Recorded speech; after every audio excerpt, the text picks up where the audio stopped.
عمیر یار تمہاری چھٹیاں کیسے گزری؟ یار میری تو بہت اچھی گزری، ہم تو گاؤں بھی گئے تھے۔ واہ یا واہ، میں بھی گاؤں گیا تھا۔ اچھا، ارے واہ، ہمارا اسکول تو بالکل نئے جیسا ہو گیا۔ ہاں یار زبردست۔ چلو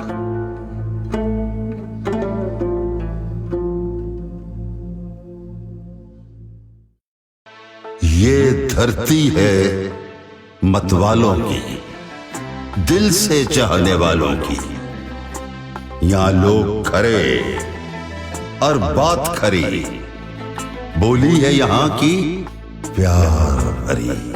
یہ خطہ ہے کوہساروں کا، ندیوں کا، گلزاروں کا، کہیں دریا ہے کہیں صحرا ہے، یہ دھرتی ماں کا چہرہ ہے۔ لیکن ایک طبقے کے کچھ لوگوں نے، دو چہرے رکھنے والوں نے اس خطے پر بڑا ظلم کیا۔ لوگوں کو دکھائے خواب بہت، پھر خوابوں سے کھلواڑ کیا۔ باغ باں کا لبادہ اوڑے کچھ لوگ، پھول توڑتے رہے، درخت کاٹتے رہے، اور وہ جنہیں قوم کا معمار بننا تھا، وہ بچے آنکھ میں پھونک لیے ترستے رہے، بلکتے رہے، مسیحا کی راہ تکتے رہے۔ اور پھر فرش والوں کی عرش پہ سن لی گئی، صبحوں نے رات کی کباڑ چاک کی، چار سو ترقی کا سما چھا گیا، عمران آ گیا، عثمان آ گیا۔ وہ جو محروم تھے، وہ جو مجبور تھے، زباں جن کی بند دل رنجور تھے، لایا ان کے لیے عمران عثمان کو، جو لایا ترقی کے پیغام کو۔ تھی منزل کٹھن، رستہ اس سے کٹھن، لیکن دل میں تھی عثمان کے سچی لگن۔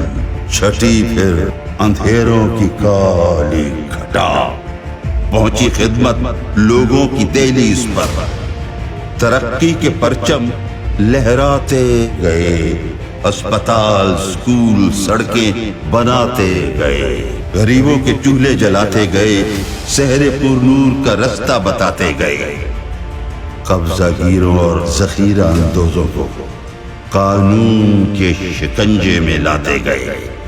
توڑنا قانون کا پہلے قانون تھا، اب نہیں۔ مافیا کو خود پر بڑا ظلم تھا، مافیا کو خود پر بڑا ظلم تھا، اب نہیں۔ اب سوئے گا نہ کوئی بھوکا یہاں، کیونکہ حکمراں ہے احساس والا یہاں۔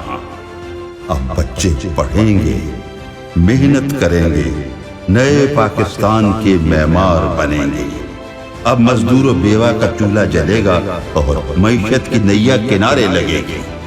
اب چور کو چور کہنے والے اٹھیں گے، ہاں اب چور کو چور کہنے والے اٹھیں گے، مجبور کا ساتھ دینے والے اٹھیں گے۔ اب حق گوئی رسم زمانہ بنے گی، اور منزل مسافر کی خود راہ تکے گی۔ حق و سچ کا علم تھامے عمران کا قافلہ، غریب و لاچار کا دست و بازو بنے گا۔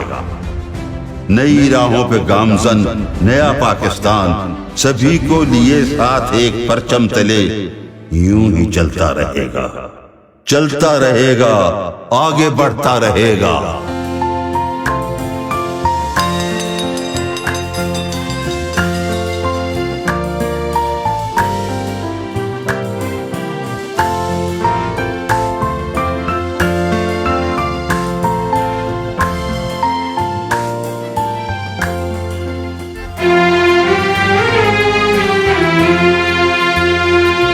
شکریہ عمران خان، شکریہ عثمان مختار۔